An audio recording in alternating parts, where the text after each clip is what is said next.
champion of the world, Robert the Reaper Whittaker! Robert Whittaker, the UFC Middleweight champion, is out of his bout opposite Kelvin Gastelum at UFC 234. That bout is canceled. And I just got off the phone with UFC President Dana White, who tells me Robert Whittaker, the Australian champion who fights out of Sydney, taking on Kelvin Gastelum, is out of his main event due to a hernia in his abdomen. Yeah, he keeps making memes, keeps talking, keeps trying to make a little Mean Girls Club with John Jones. Like, oh, I'll be an honor to train with you, John. How many fights have you had in 3 years? Not many. Exactly, if any. I've had 1 year, 5 fights. So he needs John, he needs God, whoever he needs to bring to help him beat me. All I said is, I got my team that got me here, and those are the people I'm going to use to beat him as well. Here we are, 6 weeks out from the camp, and we're lucky enough to be at Smeaton Grange with the UFC Middleweight champion of the world, Robbie Whittaker, and we're in your backyard. You just finished grappling, mate. How's the injuries? Yeah, good. Thanks for coming, by the way. Honestly, I am on top of the world. I am the strongest, fittest, best, healthiest I've ever been. And, you know, I am pumped and looking forward to October.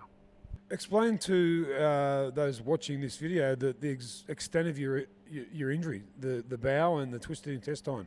How bad was it? Yeah, it was a nightmare. So I had cut weight, like it was weighing day, so I had cut weight and I made the weight. And then as I was rehydrating and refueling, which you should be on top of the moon at that point, because you know you've starved yourself and dehydrated yourself. Like that's the part you look forward to. And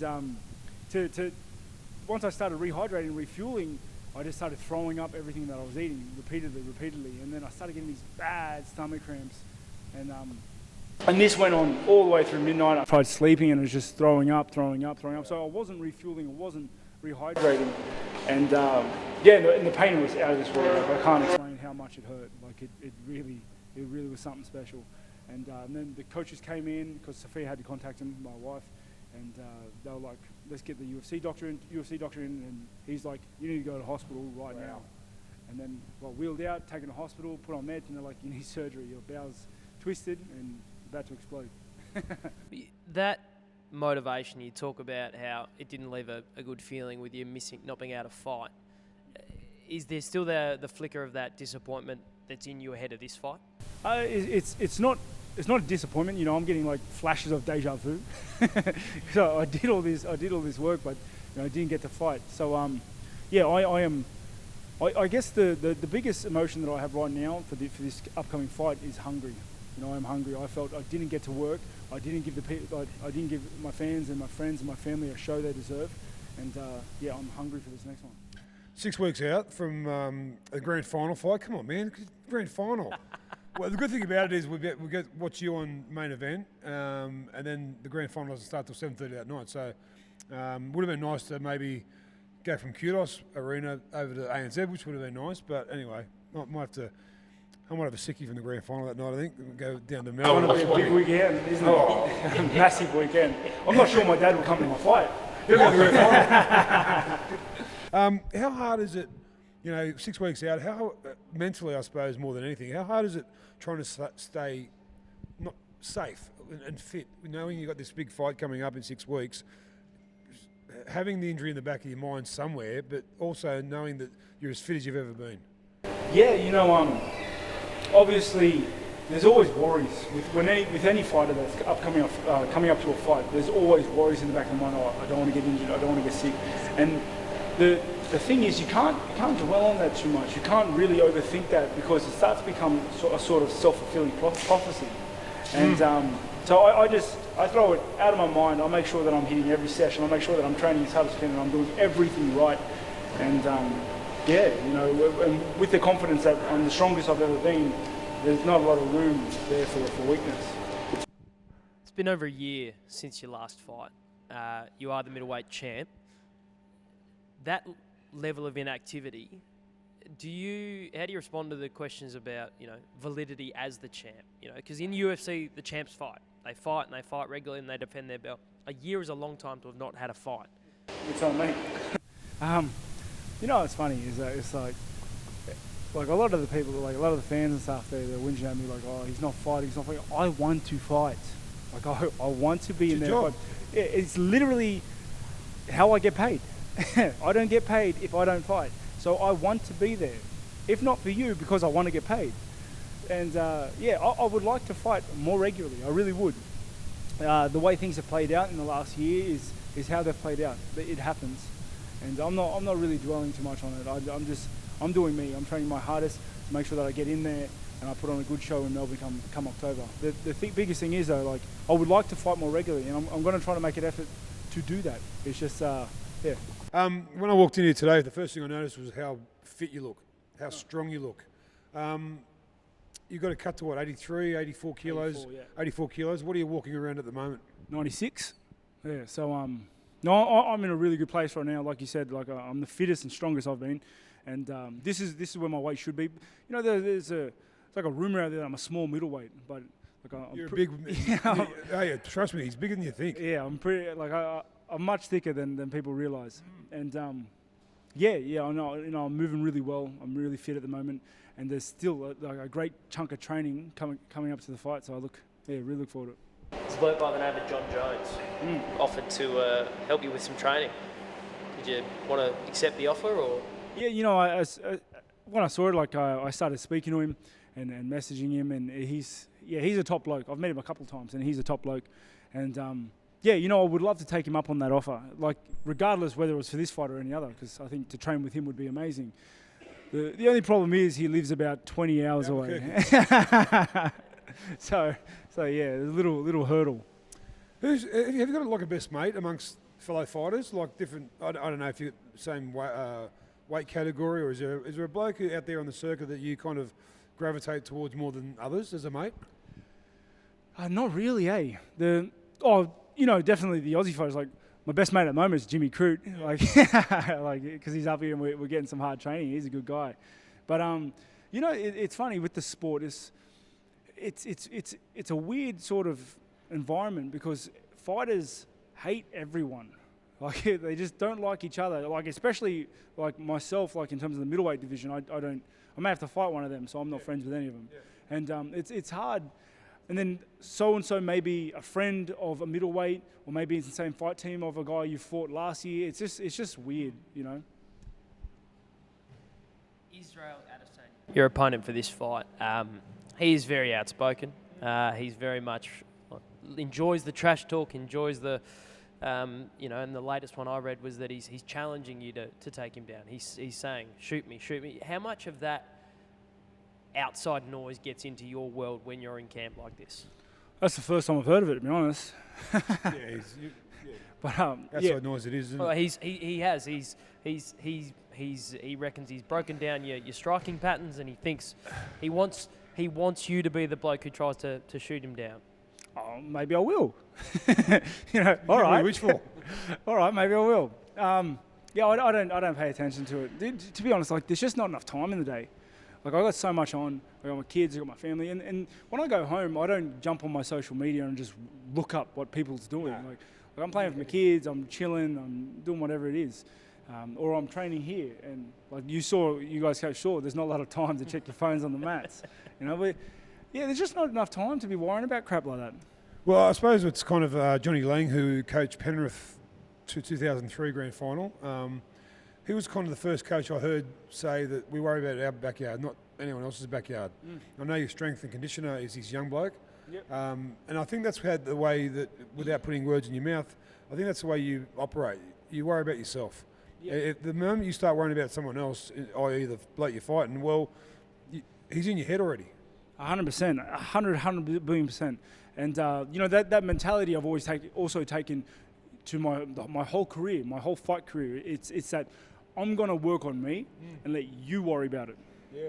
You know, not the other way around. And you're you're an anomaly for a fighter. You know, Liam mentioned other dudes trash talk, and I've never heard you once call out anyone. I've never heard you once trash talk. But I bet you, and I've spoken to Fab and Alex, your trainers, who both said that the fire that burns inside you is hotter than most fighters have got.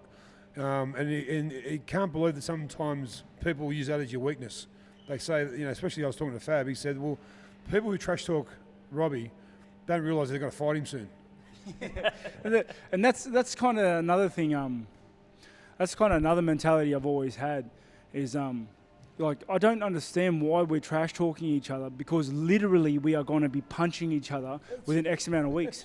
It's like, there's no point. Exactly. It's like anything you've got to say means nothing. And you know, another thing, like my old man like really drilled into me when I was younger, was like, what happens on the field stays on the field. You know, and that kind of mentality stuck with me. It's like, okay, when we get into the octagon, we'll be enemies and I'll fight you. But outside of the octagon, like, you're a person, you go do your thing and I'll do mine. The weigh-in or the moment, the press conferences when you stand face to face with your opponent, and you had this with Izzy the other week. Do you have a strategy going into those moments? Because they look like, for an outsider and for the audience, the most intense moments ahead of a fight before the ring is when you stand toe-to-toe, you stare at each other's eyes, and is there a strategy? Going into just staring at him. But is that it? Is that as simple as it? Because you see some people smile and they're relaxed, and then you see others stony-faced. I don't think about it. I get in there. They want me to stand face-to-face with my opponent, my enemy, and I do that. And it looks like I'm staring down my enemy, my opponent. And that's that. And then I turn around, I smile at the cameras, and then we walk off and we go do our own things. But that's it. Like, as soon as his name was put up against mine, he became the opposition. He's the opponent, he's the enemy. And I'll give him the respect he deserves as an athlete, but make no mistake, I consider you an enemy until after October. And what a fight it looms to be. I mean, it's got the fighting world in raptures. It's got even those who are part-time viewers of UFC. They can't wait to see you go. At it. The way that his last fight against Gastelum took place. Do you watch any of that tape of the last fight with Stylebender and Gastelum and say, okay, well, if Gastelum almost got him, I think I can get Gastelum pretty easy. And how much of that do you watch? So I don't watch too much tape. I watched that fight in particular, but I let my coaches watch a lot of tape. They watch a lot of tape, and they say, hey, Rob, watch this, look out for this. Because to me, like, I don't watch a lot of my opponents. Like, there's this, you've got to watch a little bit to get it in your head so that you can have something to visualize, so that you can put context to the situations you're drilling. But apart from that's kind of where I leave it. And you know, that's the biggest thing I took away from that Gastelum fight as well. It's like, if Gastelum can put hands on him, I can put hands on him. It's an interesting fight from a supporter perspective. It's Australia v New Zealand, but you're a Kiwi-born Aussie, and then Israel is a Nigerian-born Kiwi. Who's going to get the Kiwi support? Who cares? It doesn't matter because it's only going to boost the combat sport game in New Zealand and Australia. That's true. And, you know, at the end of the day, like, as much as we love the rivalry, we love each other a lot more than everybody else anyway. Yeah, that's true. So this is going to be the biggest combat sport event in the history of the game in this part of the world, and I'm pumped to be a part of it. Again, 6 weeks out from a fight, is there anything that you love to eat but you can't mid-training camp? Is there something that you crave but or can you do what you want? Can you eat what you want this time of I can kind of eat what I want because we train so often and we train so far out, and we're making sure that our weight's on point, like 14 weeks out, 16 weeks out, 18. Like, I'm making sure that I'm in shape all the time, because usually the session, like, if you come back unfit, you get crushed. Wow. Like, you can't do that. We have no off season, so my weight's always kind of on point. So if I feel like some Kit Kat, I'll have a Kit Kat. You know what I mean? Kit Kat. You get a whole truckload full of that at the moment. You said in an interview I read that you described it, you're at the top of the food chain right now in the middleweight division. What's it like being at the top? Everyone just tries to kill you. makes it easy. Like, I don't have to worry about my next opponent. They're always there. There's always someone gunning for me, you know. And it's good in that sense. Like, someone always wants a piece of you. You don't have to be calling out people. You don't have to be trying to get harder fights. You don't have to be trying to get higher ranked number fighters. Like everyone comes to you. And yeah, that's cool. He's Mufasa from The Lion King. Well, I mean, you look at the comparison. And Stylebender's Scar. Oh, okay. All right. I can't believe you've taken a UFC fight into the Disney World. But you look at the comparison of Alexander Volkanovski, who we've had in, he's climbing his way up at the moment and trying to get to that point. There's no part of you that misses the climb to the top? You know, I've never really paid attention to the climb. I've never, like, when I was 8, I never said, I can't wait till I'm 6, or I can't wait till 4. Like, I just look to put on a mad fight next one. Like, I just want to fight X, or I just want to fight Y, and that's what I do. I just want to win the next fight. And, like, the result of that is just climbing. Like, that's it. If you win fights, you go up, and that's just how it is. What will the next 6 weeks entail for you? I.e. Training, you know, how many times a day will you train? When will you go down to Melbourne for the fight? Is it... Have you discussed that with your team yet? Yeah, so the next 6 weeks is just like training as usual. We have the regime. The content of the training may change. So like, and I leave that all to Fabricio Whittaker, who manages a lot of my loads and whatnot with my training sessions. And we may have a fitness block, or we may have a sparring block or a grappling block, and he'll work that out up until I start to bring the weight down, which is usually about 2 weeks out. I start to get ready for the weigh-in. I won't go down to Melbourne until about 5 days out. I just like the longer I can spend at home, the longer I spend with my kids is just much better for me. And then get to work, and then everyone forgets about it the week after. We were talking to Fab about all your training partners, and what struck me, he was talking about your team that you train with here. They're all Western Sydney guys, and then when you go and box, you box with some people from Castle Hill who are again Western Sydney guys. What I didn't understand was the whole of Western Sydney really is riding on you in this fight to some degree, because this is where you train, this is where you live. They're all local teammates. It really is almost Team Western Sydney going into this fight. Well, sort of like. The thing is, like, don't get me wrong, you'll get the belt and the prize money, but you know. The thing is, it's Team Sydney. It's the whole of Sydney love behind him, and the whole of Australia are behind him. Yeah, I've always been a proud Sydney boy, you know, a proud Australian, and like attracts like the team. We stick with the team. We've had the same team since day dot, and we've all stuck with each other. Once the training came out here, everyone started moving out here. We just stuck together, and you can see that with how close we are, and as well as the caliber of the training partners. Yeah. Like almost every one of these guys is UFC level, UFC caliber, and you'll see them, mark my words, in the next year in the UFC scene. I'm always proud to represent any part of Australia, like whether it be where I live in Camden, or whether it be Western Sydney, Sydney, or Australia. Like I just go up there, I try to be a good role model and just not look like a tool. On that, I want to ask, Ben Simmons has been in town recently. You know, Ben, superstar basketball? Yes, right. Been in town recently. Copped a pretty heavy knock from the media for some of his behaviour. Have you encountered any of the classic Aussie tall poppy syndrome since you became champion? Tall poppy. The idea of, you know, now that you've reached the peak. You think you're something He special. hasn't changed, but he hasn't changed. Hey, I'm asking Robert. I have a great team around me that constantly just keep putting me down. Keep you grounded. Yeah. They just really lay them weights on my legs, you know. So nah, but the thing is, like, I realise I'm not doing anything special. I'm not out there curing cancer or doing anything special. I am. We're two guys fighting in our underwear, and you know, people seem to love that. And I'm happy to provide that, but let's not get it mixed up with rocket science. That's true. Right? That's a very good point. I noticed some pictures as we walk in. You with the Burgess brothers, and I know there's some Broncos jersey here, and one of your trainers, Alex, has a lot to do with Anthony Seibold. Yep. Who is your favourite rugby league team? Who do you barrack for? Well, I'm doing a lot of work with the Broncos at the moment. They're a great team. Went up there early in the pre-season, and just a young squad, but just great kids, good value. Payne Haas and Matt Lodge have been here as well. The yeah, and they've come down and got some work in, and they're all top boys, you know. So, like, very happy with just mingling with them at the moment and doing some work with them. It's been great just to meet them and drill with them. You happy at the moment? Happy, like, in you what happy? sense? Just in general. Happy? I'm very happy. I'm on top of the world, mate. Now it's time for a few with MG. Your favourites, okay? Favourite band? Cold Chisel. What's your favourite junk food? Oh man, probably the M&M bar at the moment, like the block of chocolate. So you're a chocolate man, Kit Kats, I'll see you. I'm like a flavour a month or so. Okay. I'm going through like a chocolate phase. What's your favourite drink?